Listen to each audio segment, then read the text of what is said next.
Y ay de él si el sol salía antes que Juan Knox estuviera de rodilla, clamándole a Dios por Escocia y diciéndole: dame a Escocia o me muero. Este hombre no temió a ningún poderío humano, pero tampoco a ningún poderío demoníaco, diabólico, porque él le temía tanto a Dios que él estaba en condiciones de enfrentar cualquier situación.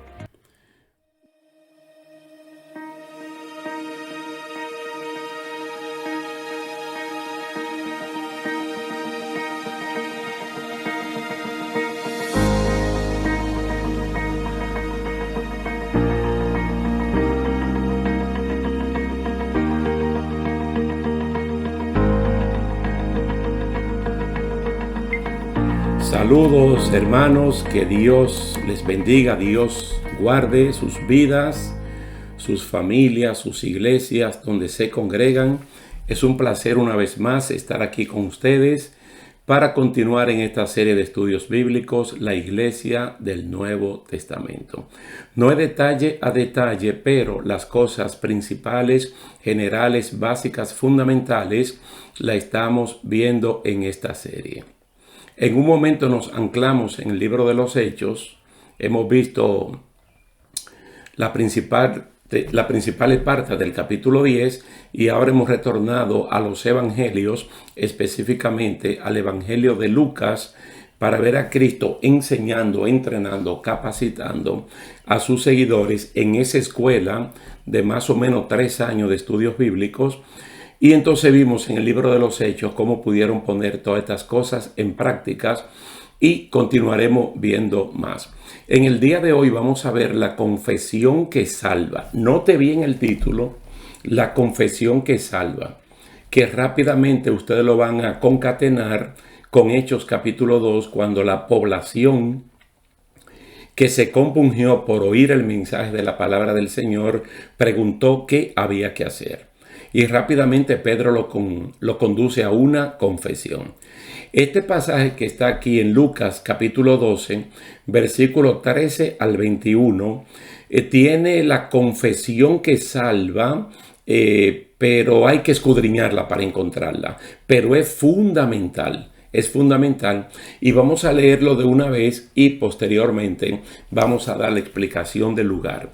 Lucas capítulo 12, verso 13 al 21. La confesión que salva. Le dijo uno de la multitud: Maestro, di a mi hermano que parta conmigo la herencia. Mas él le dijo: Hombre, ¿quién me ha puesto sobre vosotros como juez o partidor?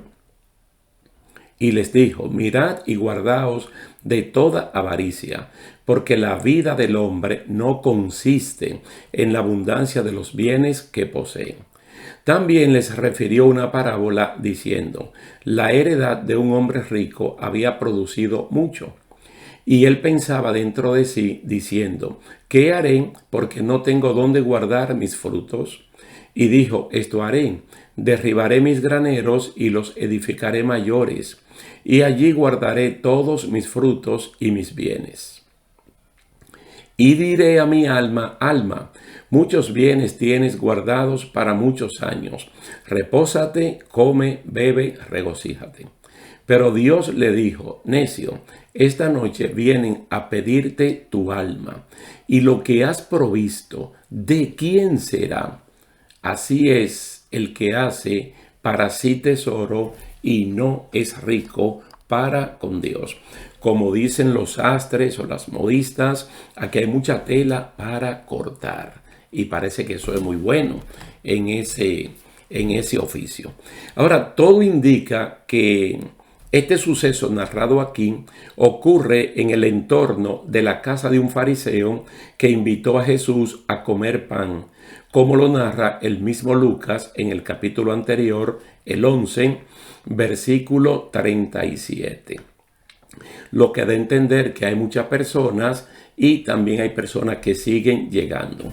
La multitud estaba compuesta por miles de personas que se arremolinaban y se atropellaban unas a otras por ver y oír a Jesús. Recuerden que Cristo es la atracción del momento. Aún por curiosidad, habían personas que llegaban de diferentes partes para verlo y para escucharlo. Entonces, este individuo, el que hace la pregunta, sale de esa multitud. Y tenía que hacer esta pregunta porque para él era muy importante que Jesús interviniera en un problema familiar como de herencia. Si uno toma en cuenta que Jesús ya había dicho que todo lo encubierto ha de salir a la luz, nos indica las reales preocupaciones de este individuo que parece que quiere lo que su hermano tiene. Ustedes posteriormente pueden dar un poquito para atrás y en este mismo capítulo 12, los versículos 2 y 3, pueden leer esta enseñanza bien clarificante de Jesús, que todo lo que en oscuridad, en tinieblas, es decir, en privado, en oculto, uno piensa, uno razona, tarde o temprano ha de salir a la luz pública, porque de parte de Dios no hay nada que quede escondido. Y una cosa puede ser la avaricia, algo que se gesta en el interior de la persona, y esto puede ser muy preocupante cuando se tiene que ver con la obra de Dios. Entonces es muy probable que en este caso el hermano de este individuo haya sido el primogénito y que por ley le tocaba una doble porción de la herencia de sus padres. Entonces él quería que tal vez esa parte extra la repartieran entre los dos. Si los padres, por ejemplo, tenían 2 hijos, entonces la herencia la dividían en 3 partes. Le daban 2 al mayor, al primogénito, y 1 al otro. Entonces él quería, por ejemplo, un 100%, 33.3%, le dieron a él y al otro 67%. Él tal vez quería que del 33.3% lo dividieran para los dos. Entonces anda buscando que Jesús medie en esa situación.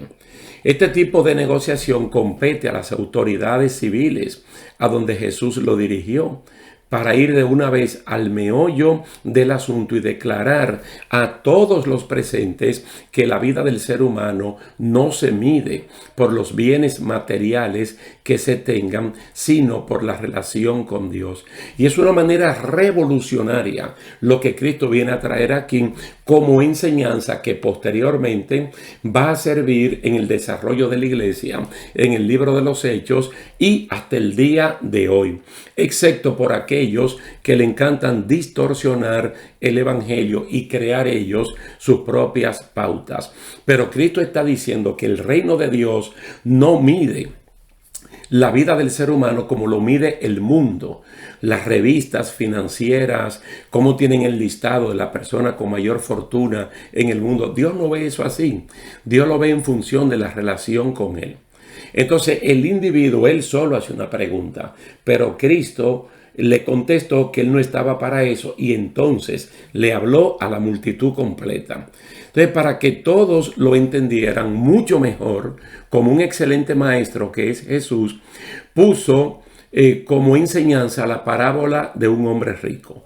Piensen, hermanos, que inmediatamente se introduce el término hombre rico antes que él tuviera una cosecha sobreabundante como tuvo. De hecho, ya es un hombre que tiene, porque la Biblia lo está definiendo como un hombre rico.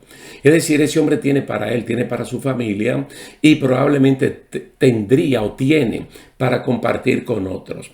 Pero entonces aquí se dice que su hacienda produjo en exceso, prácticamente una cosecha récord. Entonces este hombre rico con una avaricia descomunal, almacenó todo y lo tuvo todo como una provisión para un futuro seguro. Entonces él tenía un problema. Él dice, ¿qué voy a hacer con todo lo que tengo? Fíjese su genial idea. Destruir los almacenes, los graneros, las plantas de silos que tenía, derribar eso y construir más grande. Piensen en la inversión. de destruir los almacenes que tiene para hacerlo más grande y colocar allí entonces toda la cosecha récord que ahora tenía. Piensen un momentito en las vacas gordas, como se menciona en el sueño de Faraón, que José le interpretó, de 7 años de superabundancia, de tanta abundancia que alcanzó para 7 años de abundancia y para los 7 años de escasez y para el tiempo en el cual la tierra volvió a fructificar. Más o menos así, para que tengan una idea. Entonces este hombre inauguró sus almacenes, se habló a sí mismo, tipo egoísta, porque la avaricia tiende a ser egoísta, tener lo mío y tener lo que es de otro. Entonces él mismo se dijo, ahora tú tienes para tu futuro. Repósate, goza, bebe y a vivir se ha dicho. El día que él inauguró los almacenes llegó la muerte, cuando él menos lo estaba pensando, y de nada le sirvió. E incluso se utiliza la palabra necio de parte de Dios, necio, que es una palabra muy fuerte. Incluso la palabra necio, según está en el Sermón del Monte, no es una palabra que usualmente uno debería utilizar para su hermano, porque uno lo puede exponer al fuego del infierno, pero el que está hablando aquí es Dios. Entonces lo opuesto a la necedad es la sabiduría. La sabiduría. Esa sabiduría que nosotros la definimos como el principio de la sabiduría, el temor a Dios, el allegarse a Dios. Entonces le llegó la muerte y lo que tenía no sirvió para nada. Entonces aquí queda claro que los bienes materiales son incapaces para librar de la muerte y también son incapaces para alcanzar la salvación. Se necesita una confesión de fe que realmente salva a la persona. Y a eso es que Jesús está enseñando en ese momento de Lucas capítulo 12, dando esa enseñanza que posteriormente nosotros comenzamos a ver su ejecución en estos ministros en Hechos capítulo 2. Ahora bien, en Lucas, aquí mismo Lucas 12, 21, Cristo empareja a todos, a todo el mundo, con este rico, al decir, así es el que almacena riquezas terrenales, pero no es rico en su relación con Dios. Es un necio. Es un necio. Es un tonto. Es una persona no inteligente, no sabia. Cuando todos deberíamos tener una relación con Dios, porque no es a Dios que le conviene, sino a nosotros. Aquí necio es un insensato que cree que el don de la salvación se obtiene con dinero y no por una confesión que salva y nos acerca a Dios. Cuando vimos el estudio de Hechos, capítulo 2, vimos a Pedro y a los 11 hablar a los compungidos de corazón que tenían que arrepentirse, lo que implica el reconocimiento de una condición caída, perdida e incapaz por uno mismo y la confesión de que Jesucristo es el único que puede salvarlo. Y se le promete que tiempos de refrigerios de parte de Dios vienen para las personas y que el Espíritu Santo mismo viene a morar en la persona creyente. Miren, Jesús habló de una riqueza en relación con Dios. Una riqueza en relación con Dios. Pero es una riqueza que se cultiva, que se aprecia, que se acumula. Como siempre hemos dicho que el Señor parte de cosas conocidas para traer verdades espirituales. Uno sabe en el mundo material lo que es ganar un dinero y tener capacidad para ir ahorrando, no gastarlo todo y acumular algo. Entonces, con un conocimiento de esto, Él nos lleva a una relación espiritual o a una verdad espiritual de cómo podemos ser ricos en Dios. Ricos en Dios. Pero esta riqueza hay que cultivarla, hay que apreciarla para que se acumule. Vamos a tomar un pasaje del Antiguo Testamento que está en el profeta Jeremías, capítulo 9, verso 23 y 24. Jeremías, capítulo 9, verso 23 y 24, donde nos dice lo siguiente, como un consejo. Pero no es Jeremías, es Dios. Así dijo Jehová. Es decir, así dice Dios, así dice el Señor. Y Él va a decir algo que no le conviene a Él, sino a usted y a mí. No se alabe el sabio en su sabiduría, ni en su valentía se alabe el valiente, ni el rico se alabe en sus riquezas. Mas alábese en esto el que se hubiere de alabar. ¿En qué? En entenderme, en conocerme, que yo soy Jehová, que hago misericordia, juicio y justicia en la tierra. Por estas cosas quiero, dice Jehová. Oye, tal vez no te van a dar un premio en el mundo, donde dan los premios Nobel. No te van a dar un Oscar. No te van a dar un premio Pulitzer de periodismo, de cualquier cosa. Porque la sociedad humana así es que lo mide y está bien. Y entonces cuando mide la fortaleza, la riqueza, la valentía, hay premios. Mas sin embargo Dios está hablando de que uno tiene que alabarse en conocerlo, en entenderlo. Tú sabes lo grande que es una confesión que salva, porque uno conoce a Dios, porque uno sabe quién es Dios. Dichoso el hombre, dichosa la mujer que conoce a Dios, que sabe quién es Él y que conoce su amor en lo alto, en lo ancho, en lo profundo y en lo largo. Vamos a leer este pasaje en Efesios capítulo 3, verso 14 al 19, porque todos son consejos para fundamentar esa fe que realmente salva. ¿Qué es lo que se va a predicar en el Nuevo Testamento? Específicamente en el libro de los Hechos, cuando ya Jesucristo se ha ido, cuando el Espíritu Santo vino, los empoderó y ellos comienzan a cumplir la misión, tal y como está en la Gran Comisión. Mire lo que dice aquí Pablo. Por esta causa doblo mis rodillas ante el Padre de nuestro Señor Jesucristo, de quien toma nombre toda familia en los cielos y en la tierra, para que os dé conforme a las riquezas de su gloria el ser fortalecidos con poder en el hombre interior por su espíritu. ¿Tú quieres una riqueza más grande que esa? Una relación tan íntima, tan estrecha entre nosotros y Dios, siendo Dios tan grande, tan inmenso y nosotros tan pequeños. Dice Pablo, para que habite Cristo por la fe en vuestros corazones, a fin de que arraigados y cimentados en amor, seáis plenamente capaces de comprender con todos los santos cuál sea la anchura, la longitud, la profundidad y la altura, y de conocer el amor de Cristo que excede a todo conocimiento. Míralo ahí, que excede a todo conocimiento, por el cual te dan un título en la universidad, cum laude, magna cum laude, summa cum laude, un premio Nobel, lo que sea. Excede todo eso para que seáis llenos de toda la plenitud de Dios. El que está lleno de toda la plenitud de Dios es multimillonario espiritualmente. ¿Tú te imaginas un Lázaro el mendigo?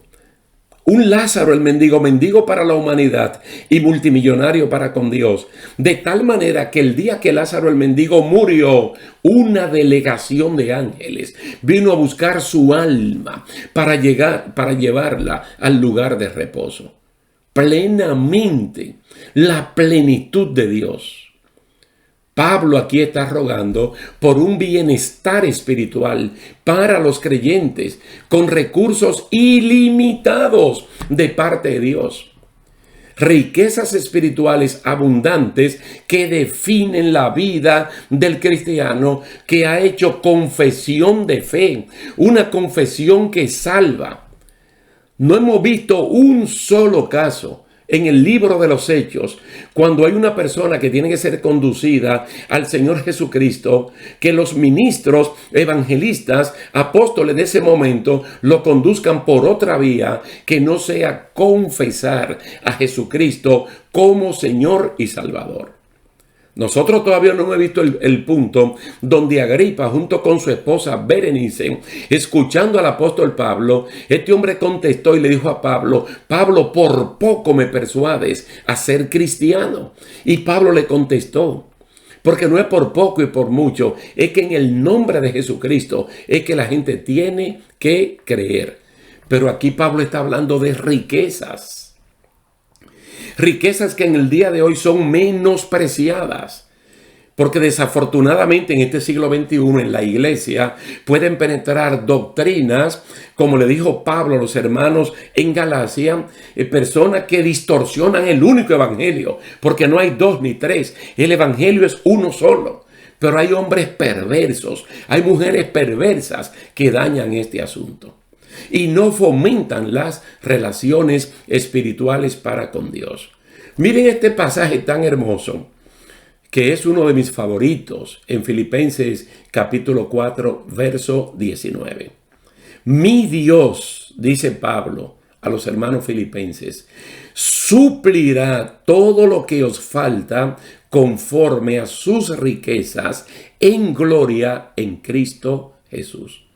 ¿Ustedes saben cuál es el trasfondo de este? Una gran necesidad que Pablo tenía. Y los hermanos filipenses la suplieron. Y Pablo le dijo: esto tal vez llegó un poquito tarde, pero estén tranquilos porque yo he sido entrenado de parte de Dios para administrar lo poco y administrar lo mucho. Ese es el texto de Filipenses 4:13. Todo lo puedo en Cristo que me fortalece. El todo es no teniendo nada y el todo es teniéndolo todo. El creyente que ha confesado a Cristo tiene capacidad para administrar cuando no tiene nada y para administrar cuando lo tiene todo. Entonces él dice: Dios con su riqueza en gloria suple todo lo que haga falta.